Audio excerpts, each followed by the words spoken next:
La Ligue de Bretagne accueillait pour la première fois les sélections anglaises et françaises de futsal pour 2 rencontres amicales les 24 et 25 janvier au Palais des Sports de Lorient.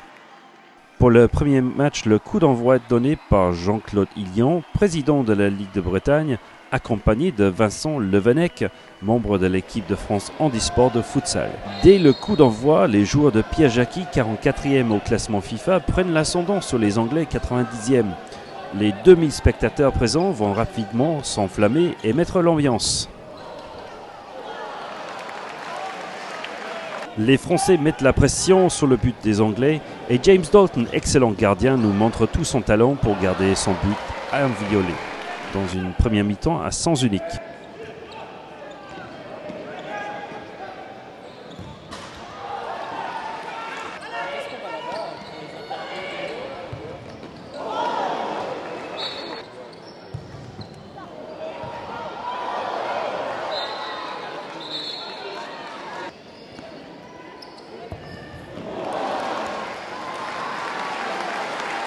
Les premiers changements interviennent. Alexandre Texeira va à son tour essayer de trouver la faille, mais James Dalton continue son festival dans les buts.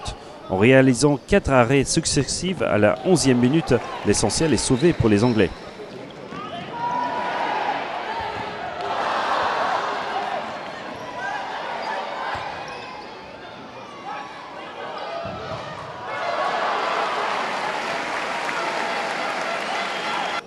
Dans l'action suivante, Ian Parks récolte le premier carton jaune pour une faute sur Alexandre Texeira.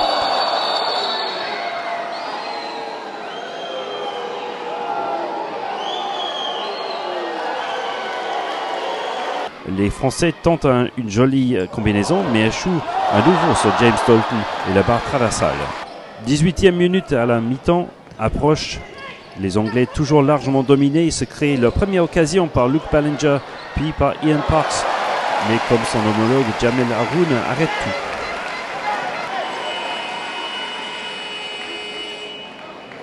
tout. Une bonne maîtrise durant cette première mi-temps, il n'a manqué que des buts pour concrétiser cette domination. Oui, on a pêché dans la finition, effectivement. D'autant plus qu'on savait que leur gardien, à bout de bras, à mi-hauteur, il était pas mal. On n'a pas réussi à varier, on va dire, nos frappes.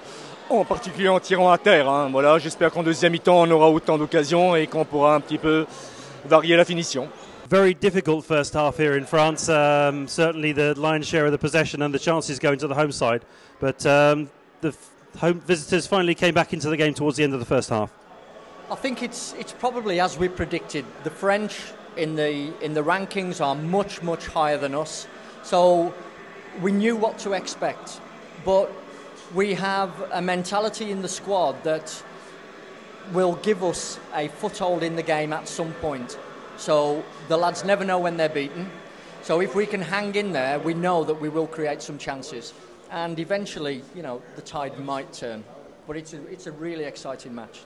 Au retour des vestiaires, les Anglais recommencent comme ils avaient fini. Une erreur de marquage donne l'occasion à Luke Ballinger seul au second poteau. Tentative sans succès. Dans la minute suivante, les Français ouvrent le score sur une frappe croisée de Mustafa Othmani, déviée par Ben Mortlock. Ce but vient récompenser une très nette domination française. Puis ce sont Mustafa Othmani et Alexandre Texeira, mais qui ne cadrent pas. Hamza Kireddine, sur une jolie combinaison, trouve le cadre, mais cela ne rentre toujours pas.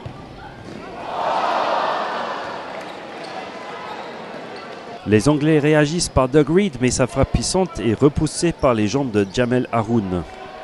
L'entraîneur anglais fait rentrer Guillermo Wallis, joueur d'origine espagnole plus technique, qui délivre un caviar à son coéquipier Will Rook, mais ce dernier n'arrive pas à pousser le ballon dans le but.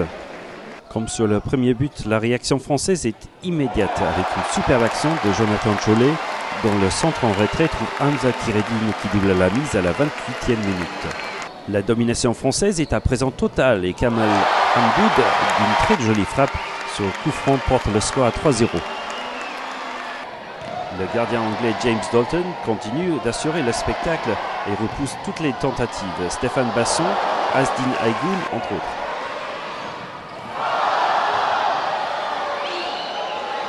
Le match touche à sa fin, les Français relâchent la pression. Jamel Haroun s'interpose une première fois face à Neil Morgan, mais les efforts des Anglais vont être récompensés grâce à Nick Collet dont le tir croisé trompe le gardien français après frapper le poteau.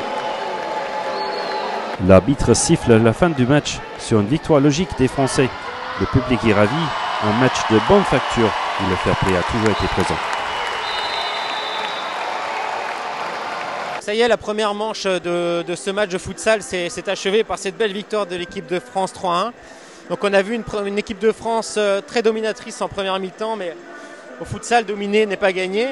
Donc en début de deuxième mi-temps, c'était un peu plus serré, un peu plus accroché. Et paradoxalement, c'est là que l'équipe de France s'est libérée et a réussi à marquer. Donc ce qu'on peut en tirer comme enseignement, c'est qu'aussi les frappes directes ne sont pas toujours payantes. Et comme on a pu le voir en deuxième mi-temps, c'est les frappes plutôt déviées, plutôt au sol, qui sont beaucoup plus déterminantes et beaucoup plus dangereuses. Donc sinon, les petits enseignements que j'ai pu apercevoir par rapport au foot à 11, c'est les touchés de balle avec de nombreux contrôles de la semelle qu'on ne voit pas beaucoup sur les terrains de foot à 11. Donc on a vécu ce soir une belle soirée de football, il y avait du monde, l'ambiance était belle et surtout de voir l'équipe de France battre l'Angleterre 3-1, c'est toujours bon à vivre.